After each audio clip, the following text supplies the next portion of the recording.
Assalamualaikum warahmatullahi wabarakatuh. Perkenalkan, nama saya Ilham Dani, NIM 1810201025. Di sini saya akan mempresentasikan proposal skripsi saya dalam mata kuliah Seminar proposal yaitu dengan dosen penempuh Bapak Muhammad Afandi MPDI. Proposal skripsi saya berjudul Strategi Pelajar Siswa Berprestasi di SDIT Terpadu Salsabila Palembang. Yang pertama, latar belakang. Pendidikan adalah suatu usaha sadar dan tercantan untuk mewujudkan suasana dan proses pembelajaran agar peserta didik secara aktif mengembangkan potensi dirinya untuk memiliki kekuatan spiritual agama, pengendalian ilmu, kepribadian, kecerdasan akhlak mulia, serta keterampilan yang diperlukan dalam dirinya, masyarakat, bangsa, dan negara. Diungkapkan oleh Fairmont dalam buku Psikologi Belajar bahwa belajar itu 10% dari yang dibaca, 20% dari yang didengar, 30% yang dilihat, 50% dari yang dilihat dan didengar, 70% dari yang dia katakan, dan 90% dari yang dikatakan dan dilakukan. Oleh karena itu, belajar merupakan proses orang memperoleh berbagai kecakapan, keterampilan, dan sikap. Wina Sanjaya juga berpendapat bahwa belajar merupakan proses pertumbuhan pemikiran sebagai akibat dari pengalaman dan latihan.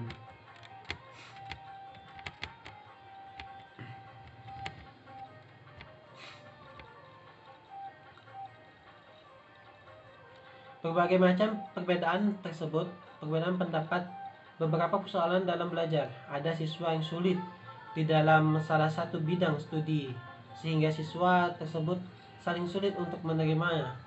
Ada siswa yang tidak memiliki dorongan semangat dalam belajar. Bisa karena kekurangan motivasi diri, dorongan dari keluarga dan diri sendiri. Terdapat juga siswa yang tidak maksimal dalam proses belajar karena ada gangguan kesehatan atau gangguan emosi kejiwaannya. Ada siswa yang karena faktor inteligensi dan non-inteligensia. Misalnya, siswa yang malas kebanyakan memiliki inteligensia yang tinggi, sedangkan yang rajin memiliki inteligensia yang rendah. Berbagai masalah terjadi pada siswa dalam proses belajar.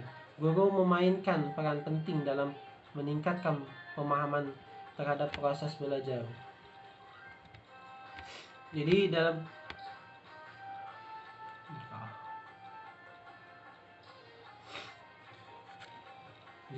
dalam proposal skripsi saya ini, pendahuluannya menjelaskan tentang bagaimana strategi untuk menjadi siswa yang berprestasi. Jadi saya mendapatkan informasi bahwasanya siswa-siswi SDIT Salsabila ini memiliki potensi yang sangat besar berprestasi. Banyak juga bidang-bidang yang dibisanya. Salah satunya di sini juga banyak siswa-siswa yang hafiz Quran, siswa-siswa yang sudah mendapatkan beasiswa untuk melanjutkan ke jenjang berikutnya, yaitu jenjang menengah, sekolah menengah pertama atau disingkat dengan SMP. Dari itulah saya berpikir untuk mencari strategi belajar seperti apa yang dihadapi oleh siswa, yang dilakukan oleh siswa, yang dilakukan oleh guru untuk bisa membentuk siswa-siswi yang memiliki potensi berprestasi seperti ini. Adapun rumusan masalah yang saya tulis dalam proposal saya, yaitu yang pertama, bagaimana strategi belajar siswa berprestasi di SDIT Salsabila Palembang ini. Yang kedua, apa saja faktor pendukung dan penghambat siswa berprestasi di SDIT Salsabila. Karena saya ingin berfokus pada bagaimana strategi untuk mendapatkan beasiswa, mendapatkan prestasi saat jenjang SD. Terus batas masalah yang ingin saya bataskan, fokus membahas pada strategi belajar siswa berprestasi berupa strategi mencatat, menulis, mengingat, dan membaca pada siswa kelas 5A dan kelas 5B di SDIT Salsabila, Palembang. Dan faktor pendukung dan penghambat siswa berprestasi pada siswa peringkat 1, 2, dan 3 pada kelas 5A dan 5B di SDIT Salsabila, Palembang. Adapun tinjauan pustakaan yang saya ambil itu ada dari penelitian karya Zoto Aina menggunakan metode penelitian deskriptif dengan pendekatan penelitian lapangan. Hasil penelitian ini menyimpulkan pembelajaran di Taman Pendidikan Al-Quran sangat berperan dalam upaya untuk memperdalam dan mengembangkan materi pelajaran PAI yang diperoleh di kelas.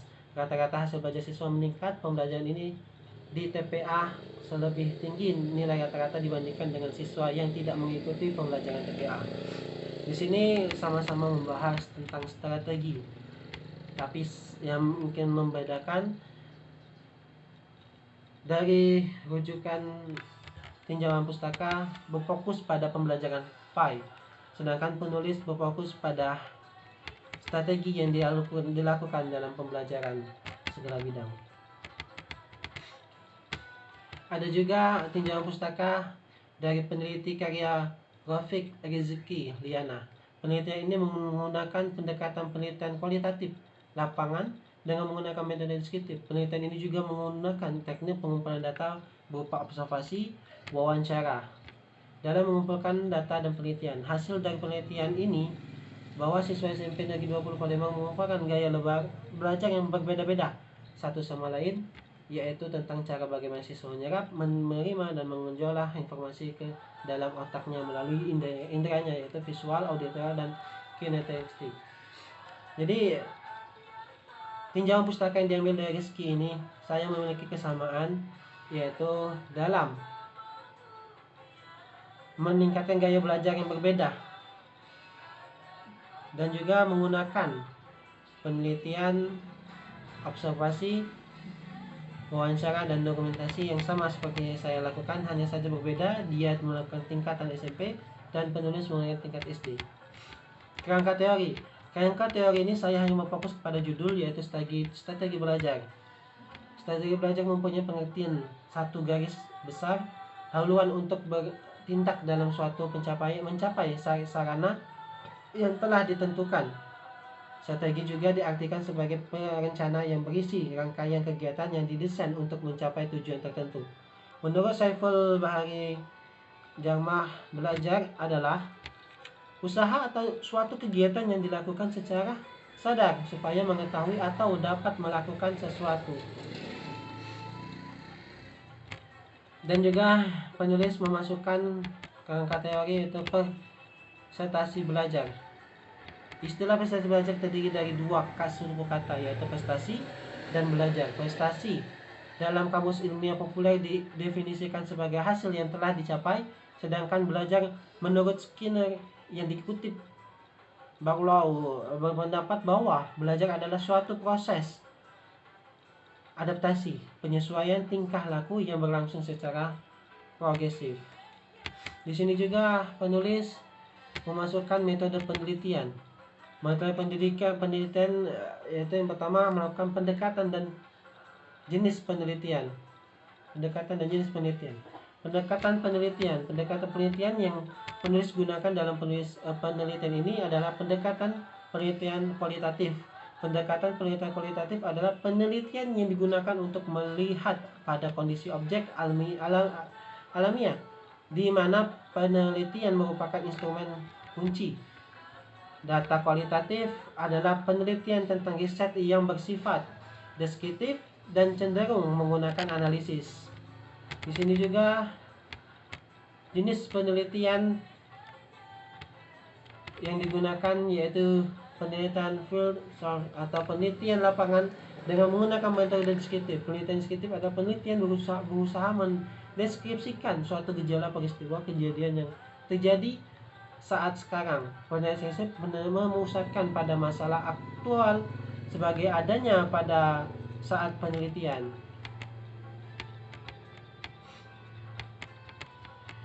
Juga menempatkan pada sumber data. Sumber data yang diambil oleh penulis yaitu sumber data yang berasal yang bernama sumber data primer atau data utama. Sumber data primer atau utama adalah data yang dapat diperoleh dari sumber asli atau pertama, yaitu menggunakan dengan cara wawancara, observasi, dan juga ada sumber data yang sekunder. Sumber data sekunder adalah data yang sudah terjadi sehingga penelitian tinggal mencari dan menggunakan data tersebut, memanfaatkan data yang sudah ada. Data sekunder itu dan data tersebut didukung pada penelitian ini adalah sosok kepala sekolah selaku pemimpin sekolah atau madrasah dan juga seorang guru.